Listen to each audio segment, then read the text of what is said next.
Kozhikode കോട്ടൂരിൽ ward മെമ്പറായ Congress നേതാവിന് മർദ്ദനമേറ്റതായി പരാതി. 12ാം ward member റിനീഷിനാണ് മർദ്ദനമേറ്റത്. ഫ്ലക്സ് വെച്ചതുമായി ബന്ധപ്പെട്ട് കഴിഞ്ഞ ദിവസം പ്രദേശത്ത് ഡിവൈഎഫ്ഐ യൂത്ത് കോൺഗ്രസ് സംഘർഷമുണ്ടായിരുന്നു. ഡിവൈഎഫ്ഐ നിർദ്ദേശപ്രകാരം കൊട്ടേഷൻ ടീമാണ് അക്രമത്തിന് പിന്നിലെന്ന് കോൺഗ്രസ് ആരോപിച്ചു. സംഭവത്തിൽ കോൺഗ്രസ് പ്രവർത്തകർ ബാലുശ്ശേരി പോലീസ് സ്റ്റേഷൻ ഉപരോധിച്ചു.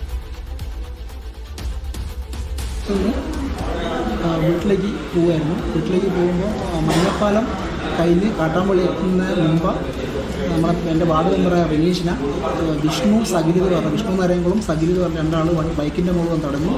പെട്ടെന്ന് തന്നെ പുറത്തുനിന്ന് ഇന്നോവ കാർ വരലും അക്രമമായിരുന്നു. അവരുടെ കയ്യിൽ മാരകായുധമായിരുന്നു ഉണ്ടായിരുന്നത്. അത് വെച്ച് അടിച്ചു. മെമ്പറെ തലക്കടിക്കാൻ നോക്കിയാലും ബ്ലോക്ക് ചെയ്തായിരുന്നു എൻ്റെ കൈക്ക് കുടുങ്ങിയത്. പിന്നെ ടൂൾസ് എടുക്കുമെന്ന് പറഞ്ഞു. ആ സമയത്ത് തന്നെ അവരുടെ ആൾക്കാർ ഓടിക്കൂടിയില്ലെങ്കിൽ പ്രയാസപ്പെട്ടു പോയിരുന്നു. ഷബീർ ഉമർ വിവരങ്ങൾ നൽകാൻ അയച്ചിരുന്നുണ്ട്. ഷബീർ, ഈ ഫ്ലക്സുമായി ബന്ധപ്പെട്ട തർക്കം അതെന്താണ്? മാത്രമല്ല ഇതിന് പിന്നിൽ കൊട്ടേഷൻ സംഘമാണ് എന്നുള്ളത് സ്ഥിരീകരണമാണോ? ഒപ്പം ഈ കോൺഗ്രസ് നേതാവിന്റെ ആരോഗ്യനില കൂടി എങ്ങനെയാണ്?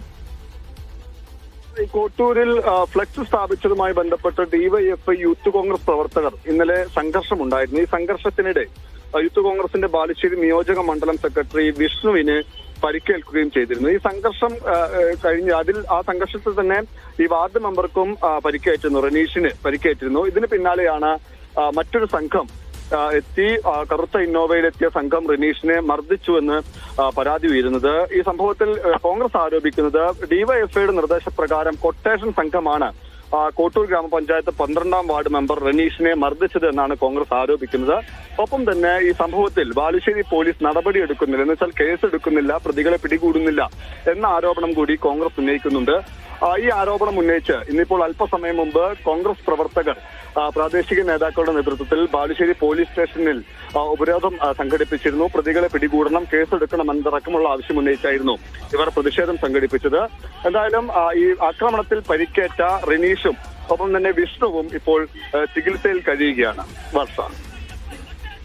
ശരി ഷബീർ ഉമറാണ് വാർത്തയുടെ വിവരങ്ങൾ നൽകിയത്.